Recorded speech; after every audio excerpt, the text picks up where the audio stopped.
Fundamental to the Howland Society mission is the preservation of the properties that we own. The Jabez Howland House is already on the National Historic Register, placed there in the 1970s, and now we're working on getting our property at Rocky Nook placed on the National Historic Register. Eldon Gay, our historian, has been working tirelessly for a number of years now on this project specifically. While he's been involved with archaeology at the sites, both on the Joseph Howland side and the John and Elizabeth Howland side, this particular project is getting the property on the National Historic Register. Towards that end, we have hired an organization known as PAL, Public Archaeology Laboratory. They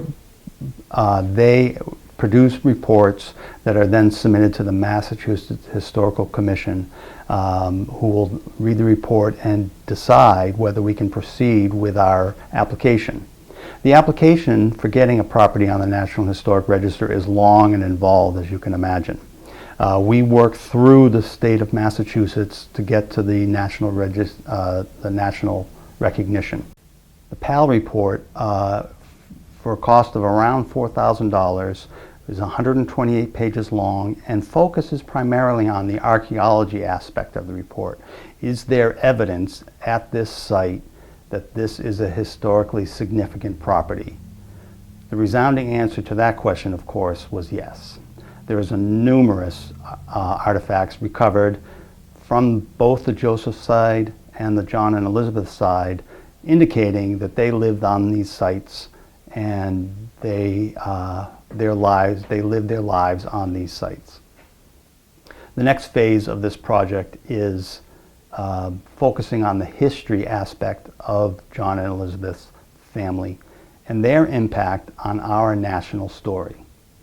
The next phase of the project is around $15,000 price tag that will allow more research, more study, and the production of a further report that focuses on several aspects of the Howland story.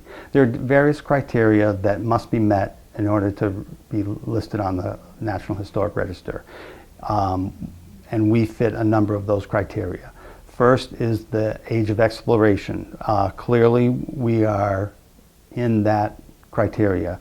John was on the Mayflower, Elizabeth was on the Mayflower during the age of exploration, came to the New World. The second is the settlement of New England, and obviously as well they are part of that criteria. Placing the property on the National Historic Register is a long process and expensive process. It's going to be over $20,000 by the time we are complete, which will include the landscape designer's plan and the execution of that plan.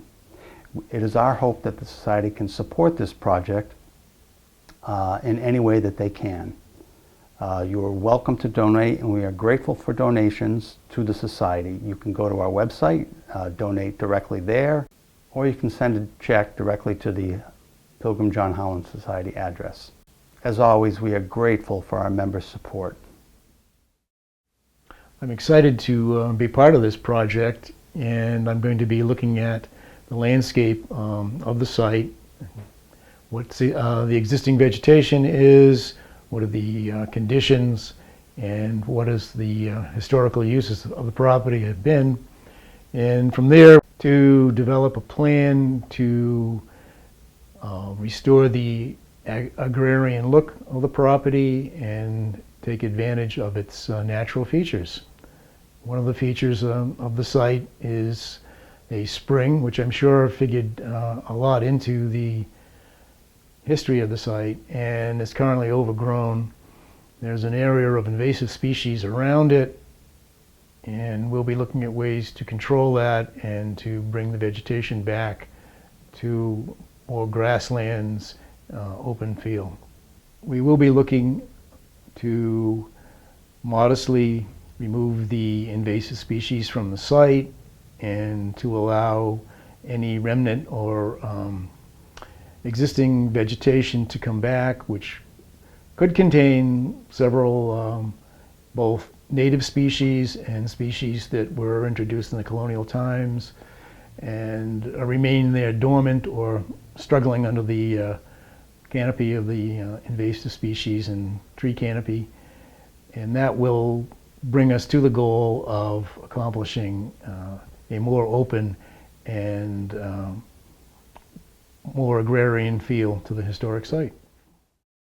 Hello, my name is Linda Highlander, and I'm a descendant of Desire and Hannah, daughters of John Howland and Elizabeth Tilly Howland. I've been a member of the Pilgrim John Howland Society since 2016, and I'm honored to serve on the board as a director. My first trip to the Jabez Howland house was in 1977 with my husband and our 4-month-old daughter. At the time, I had no knowledge of my Howland descendancy.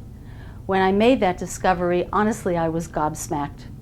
After proving my lineage with the Mayflower Society, I immediately applied for membership in the Pilgrim John Howland Society and started attending the annual meetings. Recently, our family purchased property on Watson's Hill, not far from the Jabez Howland house, and discovered Rocky Nook.